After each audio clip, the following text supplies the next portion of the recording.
Jual പ്ലസിൽ refinery entry എങ്ങനെ ചെയ്യും എന്നാണ് ഈ ഒരു സെക്ഷനിൽ പറയുന്നത്. ടാസ്കിൽ റിഫൈനറി ഇഷ്യൂ, ആദ്യം നമ്മൾ റിഫൈൻ ചെയ്യുന്ന ആളിലേക്ക് ഇത് ഇഷ്യൂ ചെയ്യുന്നതാണ് കാണിക്കുന്നത്. അത് ചെയ്യുന്ന ഡേറ്റ് ഇവിടെ കൊടുക്കുക. അതുപോലെ ആരാണ് റിഫൈനർ എന്നുള്ളത് നമുക്കിവിടെ സെലക്ട് ചെയ്യാം. ഓൾറെഡി ക്രിയേറ്റ് ചെയ്ത ആളാണെന്നുണ്ടെങ്കിൽ അവരെ അക്കൗണ്ട് ഇവിടെ സെലക്ട് ചെയ്ത് കൊടുക്കാം. ഇനി അവരിലേക്ക് നമ്മൾ കൊടുക്കുന്ന ഐറ്റം എന്താണെന്നുള്ളത് ഇവിടെ സെലക്ട് ചെയ്തിട്ട് അതിൻ്റെ എത്ര വെയിറ്റാണ് കൊടുക്കുന്നത് എന്നുള്ളത് ഇവിടെ കാണിക്കാം. അവിടുന്ന് എൻ്റർ ചെയ്യുന്ന സമയത്ത് പർച്ചേസിങ് ഡേറ്റ് ചോദിക്കും. അതിൻ്റെ വാല്യൂ എത്ര എന്നുള്ളത് കാണിക്കാൻ വേണ്ടിയിട്ടാണ് ആ ഡേറ്റ് ചോദിക്കുന്നത്.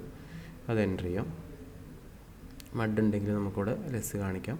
അവിടുന്ന് ജസ്റ്റ് എൻ്റർ ചെയ്യുക. എൻ്റർ ചെയ്ത് കഴിഞ്ഞാൽ നമുക്ക് ഇവിടുന്ന് ഈ ഒരു ഇഷ്യൂ ചെയ്തത് സേവ് ചെയ്യാം. അപ്പോൾ നമുക്ക് അവർക്ക് നമ്മൾ ഇഷ്യൂ ചെയ്തതെന്നുള്ളത് ഇവിടെ കാണിക്കും.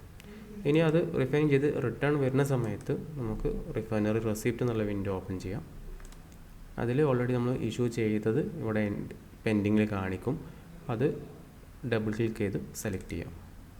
എന്നിട്ട് റെസിപ്റ്റിൽ നമുക്ക് ഏത് ഐറ്റം ആയിട്ടാണോ അത് റിസീവ് ചെയ്യുന്നത് ആ ഐറ്റം ഇവിടെ സെലക്ട് ചെയ്യാം. ടെസ്റ്റ് ബേസ് കൊടുക്കുന്നുണ്ടെങ്കിൽ അത് കാണിക്കാം.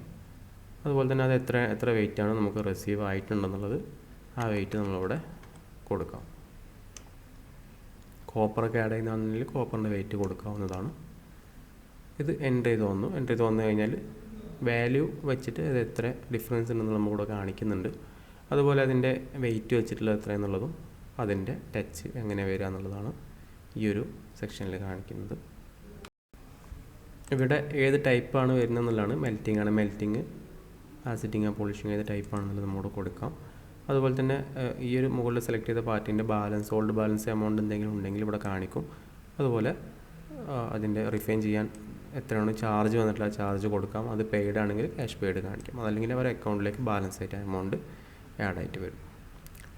ഇവിടുന്ന് എൻ്റർ ചെയ്ത് സേവ് ചെയ്യുക. അതല്ലെങ്കിൽ പ്രിൻ്റ് എടുക്കണമെങ്കിൽ നേരിട്ട് പ്രിൻ്റ് കൊടുക്കുകയും ചെയ്യാം.